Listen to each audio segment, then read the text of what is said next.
Okay, so I want to go over your final portfolio with you. So a portfolio, if you're not familiar with that term, that is basically a composite where you're compiling all the things that you have worked on into one place. So artists do this, and photographers, all different kinds of fields make portfolios. So in writing, it's a composite of the different pieces that you've worked on. So for Comp 1, you are using all the major papers that you have written. So the major projects. You don't have to deal with your journals or anything like that. So if you recall, I've asked that you, throughout the semester, have a rough draft file. And then after you've done that, then you make a copy of it and then have a final draft file. So you have two different files that you need to use for your portfolio. So now we're at the portfolio.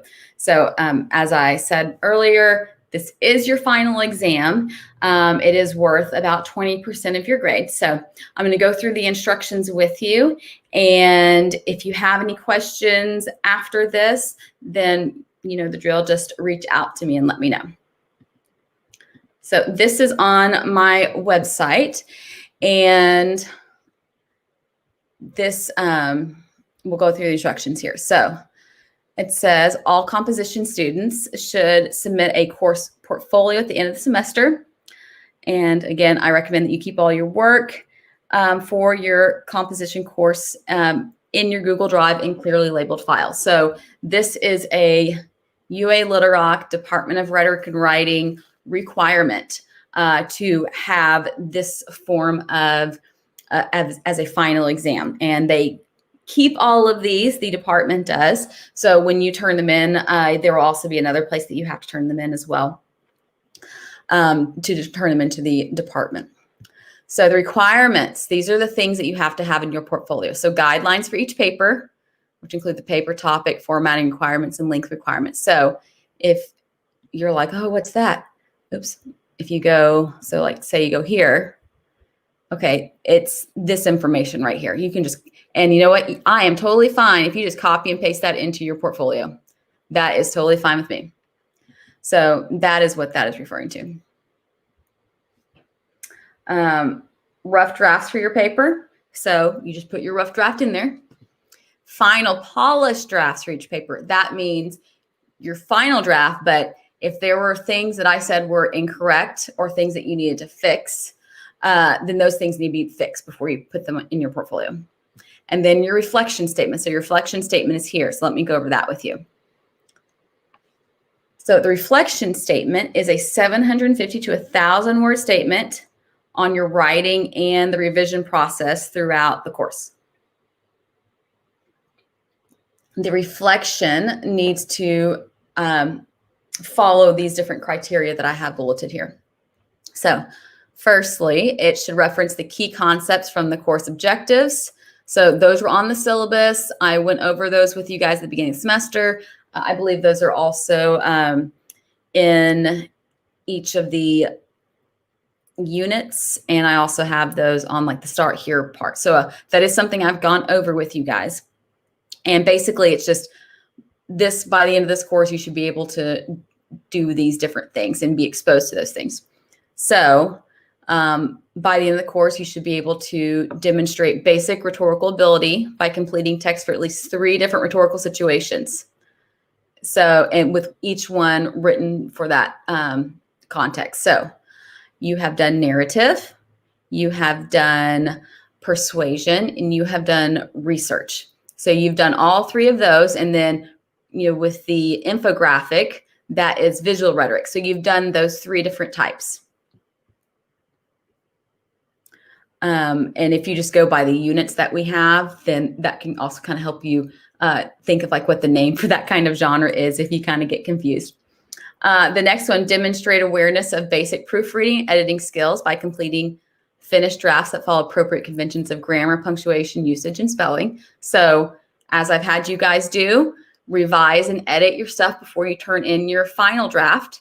So what you would talk about there in your reflection would be, you know, maybe things that you noticed that you needed to correct from your rough draft to your final draft. Maybe it's a mistake that you didn't do as much after, as the semester went on. So those are different things you can talk about.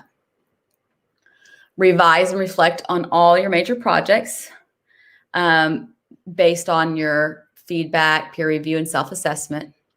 So your reflection means like that you need to reflect on, well, first of all, showing that you revise things based off of this, but you need to reflect on, okay, I did,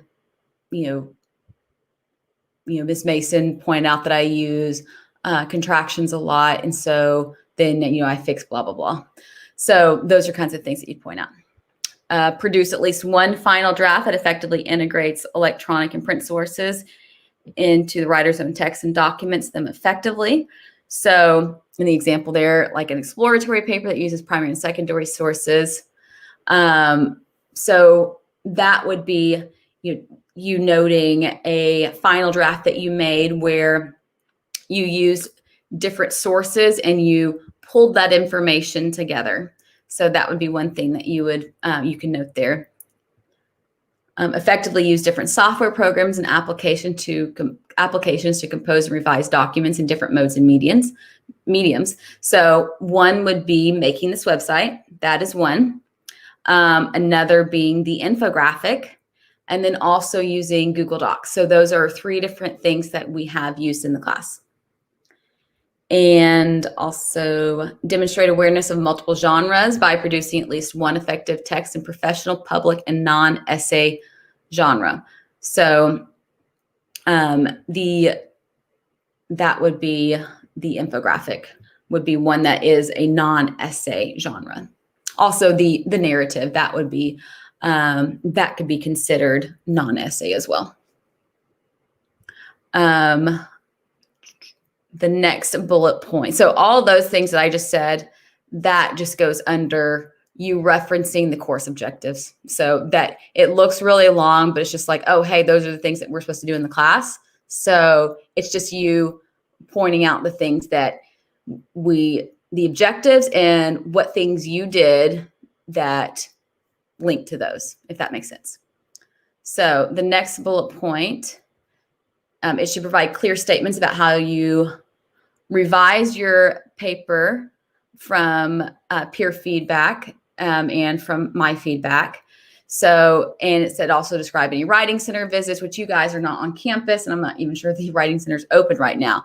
But maybe if I know some of you have Zoomed with me or emailed with me back and forth, and I've helped you on things. So maybe that, or maybe you have got together with your peers and you've worked, or well, and maybe you've had someone who, maybe, I don't know, an English tutor or something, and they have helped you. So those are all things that you could mention.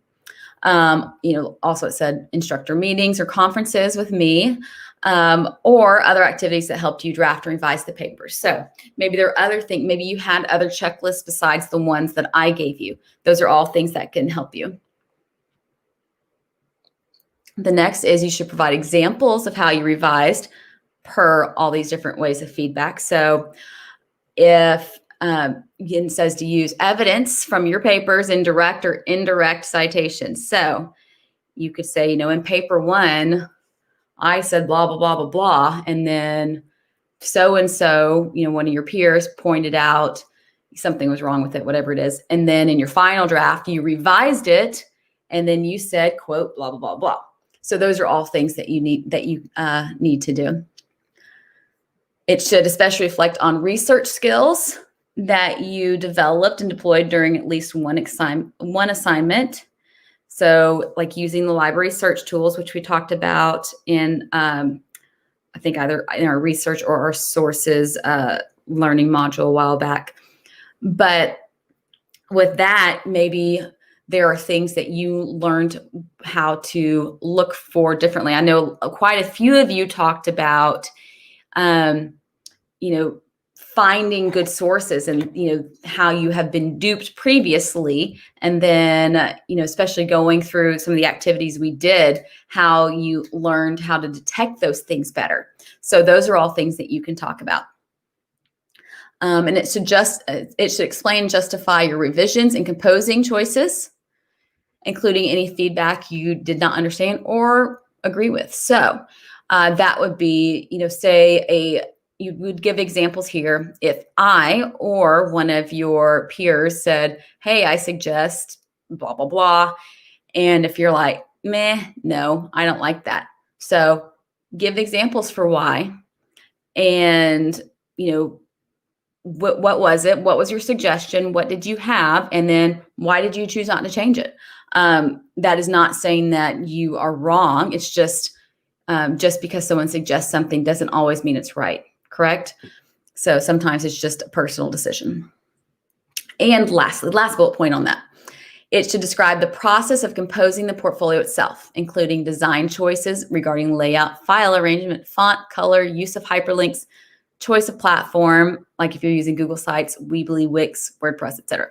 So that's another thing that you need to make sure you put in your reflection. A lot of people forget that part. So probably because you're doing the portfolio last, but don't forget to say, oh, I decided to use this website and I wanted to organize it like this and use these different colors. So make sure you include all that information. One thing I want to point out with that, the final portfolio, it does have to be a website. So sometimes I have people put everything together in a Google Doc and just say, well, that's the platform I wanted to use. And I'm like, well, that's not really, these are all websites. So that should kind of be a clue that it needs to be a website. And also all the examples I give you guys in just a moment are also websites. So Google Sites is the one that I am giving you information for. That's the one that I recommend just because it's easy peasy if you're not familiar with this kind of stuff. If you don't like Google Sites and you're a big fan of Wix, cool. Do what makes you happy. But if you would just want to pick one and you don't know anything about it, then I can only help you with Google Sites because there's no way I can know every single platform. The next one, design. So that's the next part of the, so we're done with the reflection statement. So all of that, all the way up until where we talk about explaining your, why you pick different things, colors, blah, blah, blah, for your portfolio. That's the last piece for your reflection. So we're done with the reflection part. The next thing that to be mindful of is the design of your portfolio. So it says you're not required to use any particular platform. It just has to be a website. I'm a fan of Google Sites because it just seamlessly integrates with your Google account, your UALR Google account. That's part of why I asked you guys to keep everything on Google Drive, because on Google Sites, you can just easily just put documents in directly from your Google Drive, and it makes it way easier for you. It's very easy to use, even if you're not used to it. You can use these other platforms if you want. You aren't limited to those. If there's another one that you're more comfortable with, cool. There are videos here that can kind of help you if you are confused. Actually, I highly recommend that, especially the new Google Sites, that link. I highly suggest that you watch that video.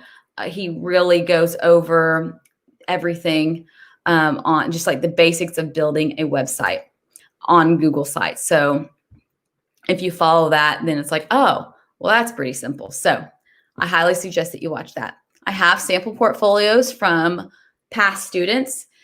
You can click on these, look at them, and see if these are, or just get examples to see how they organized their portfolios.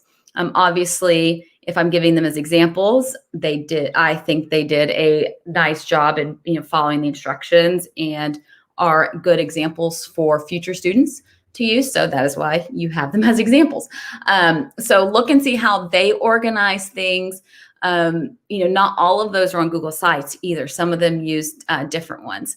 So look and see, how they, maybe they put pictures in, and maybe they put all the rough drafts together in one area, and then maybe they put all the final drafts in another area, or maybe other people organize them by like, oh, this is paper one, and that's where you find all the paper one stuff. So just look and get ideas for how they did theirs.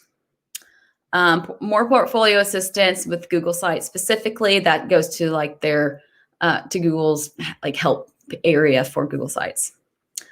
Portfolio consent. Well, that's actually also down here on my page. So if you want to be one of these absolutely lovely people that has a portfolio, or you're okay with your portfolio being used as an example for future students, you just fill out this little guy and just says that, hey, I'm cool with you using that. And that would make me happy. But you don't have to. So don't think your grade depends on anything. That is totally up to you if you want people to see your work. So fill that out.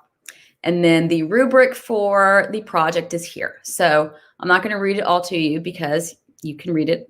But formatting and organization, the three big pieces here, formatting and organization. So think of that as following the visual rhetoric stuff and things being organized and being visually appealing. All of that falls into here. So that's worth 50 points total if you do a superb job. Reflection statement, because that involves a lot of work for you, right? So that's also 50 points. And final drafts, because you have to go through and fix the things. So those are weighted a little bit more, and those are also, that total is 50 points. Rough drafts, you've already done all the work. You just have to put in your portfolio. Boom, you get 25 points just for putting it in there. Cool. Assignment guidelines, heck, I already did the work for you because I said you can just copy and paste it. So I actually typed it for you. So just copy and paste it in, and just by remembering to do that, then you get the full points for it, okay? So I suggest you use this as a checklist to make sure you don't forget stuff for your portfolio. Let's see. Now, one thing I want to note on here, it says website is accessible to the instructor. So that is a biggie, and I want to show you an example of that in just a moment. Okay, so one thing that I want to tell you about that, as you have seen, like, for example, when you guys would give me give me your papers and stuff, and if the sharing permissions weren't right, or if you like gave me the wrong link or something like that, if it got kind of weird and where I couldn't see it, then that can be a problem, right? So same thing with this. It looks a little bit different because it is a website, but I'm going to show you what to do to make sure that I have access, because as I showed you on there, it says website is accessible. If I get it and I can't open it up, or if I can't access the documents, then that is something that you will lose points for. And I've had it before where students have had to get an incomplete because they did not check their emails once they turn in their portfolio. They're just like, oh, not checking my email, blah, blah, blah. And that's one thing I stress to you guys is until you have a final grade in my class and you see everything's graded, then it's not graded yet. So don't see ya, Mason, kind of thing. So, I've given students incompletes before, because if I can't see your portfolio, then I'm not just going to make up a grade. So then you just get an incomplete. And if I can't get a hold of you, then, I can't do anything about it. So just a reminder that email is the only way I can communicate with you, right? In Blackboard. So if you are not checking your email and if you are not looking on Blackboard, then that's all I can do, right?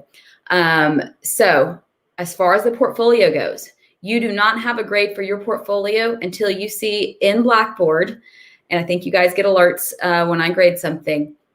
You do not have a grade and you are not done. I am not done with you until you have a grade for your portfolio, okay?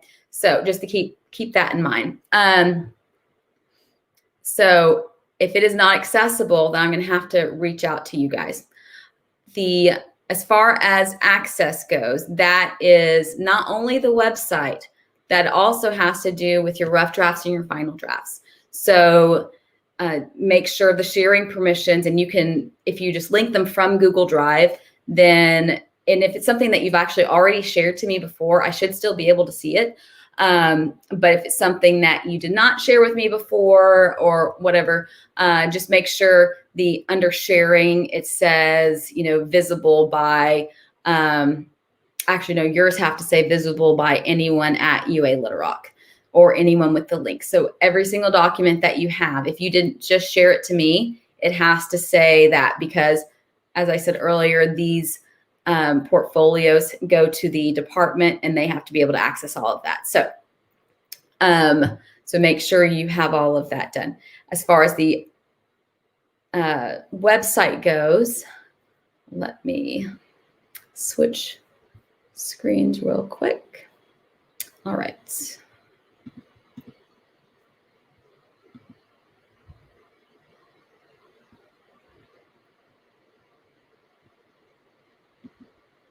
I hope this is the right one.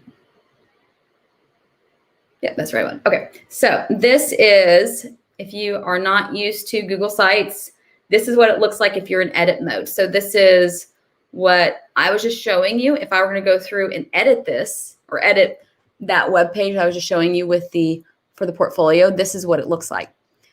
And all the different features that you can do. You can add links in from YouTube. You can click that and you can add in your Google Docs directly from your Google Drive. All of that stuff. So you can do all that stuff here and it's already made for you. Or you can, like, say this thing. You can click that and then you can add in pictures, and they've already got like the template set up for you, or you can add in docs like that.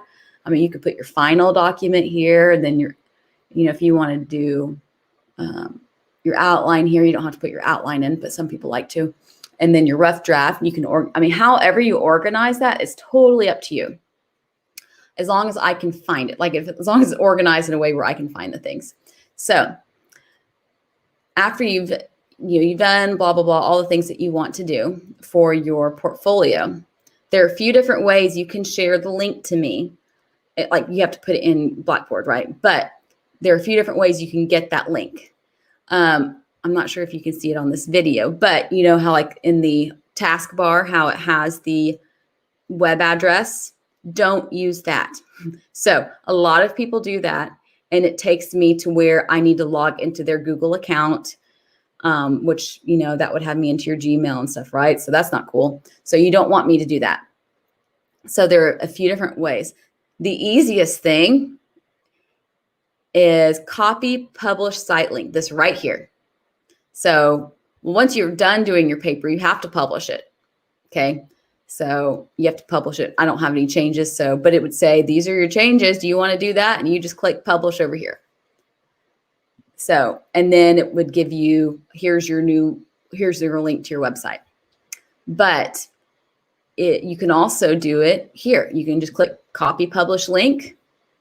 And then that's your link. And you just copy it. Okay. So that is one thing I recommend. That's probably the easiest way. If you do share with others, you can share it with me, but you'll need to change it from editor to published viewer. So you'll need to fix that if that is something that you did, because you don't want me to edit it, right? Because then that would also mean that when you turn it into UALR, anyone who accesses it could edit your portfolio. So you don't want any of that.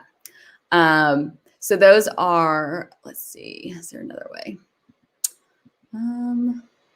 You could also do this. Click view published site, and then it would take you to the published website, which this program that I use for this doesn't, it's only showing you this one window, but then it opens up that website that you and I were just on just a few minutes ago. So you can also do that, view published site, and then copy and paste that link. But think of it like this. You have to use the published site link. Let's see. Okay, so I think that pretty much covers everything. Just what I suggest that you do, because this is not going to be peer reviewed or anything like that. So what I suggest you do, once you have your portfolio done or mostly done, like you think you've got your sharing permissions right, you think you've got the right links, all of that, even if you have a few tweaks to do here and there, ask a friend, send them the link. Hey, does this link work? Okay. Can you click on all these different documents to be able to access them? Okay. So you can do that. You can have a family member look at it, anything like that. You can do it yourself.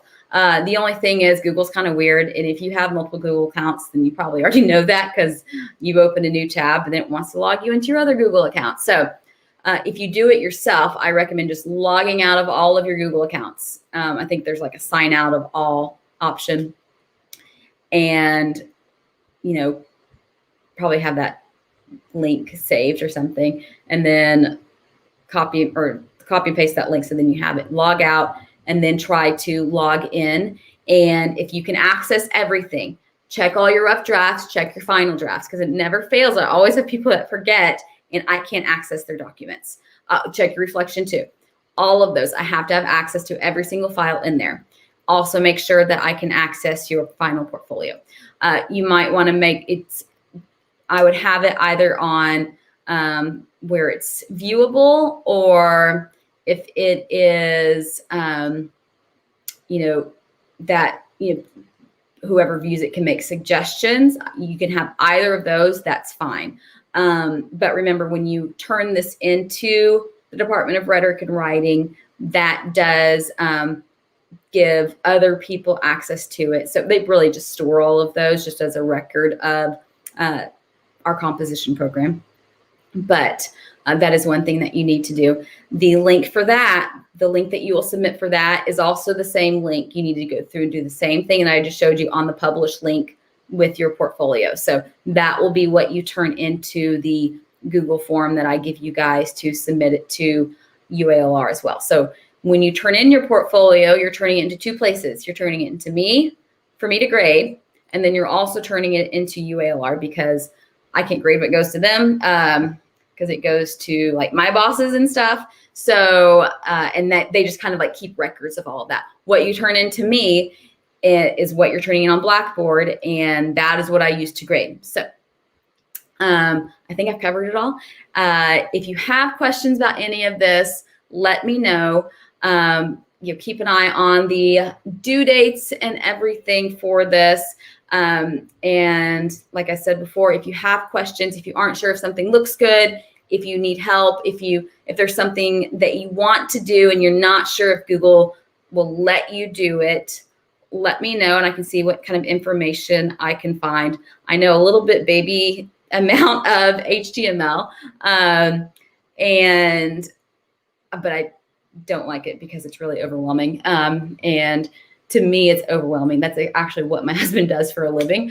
But it's very tedious and very detailed. So if you're wanting to know those kinds of things, I will try my best to help you.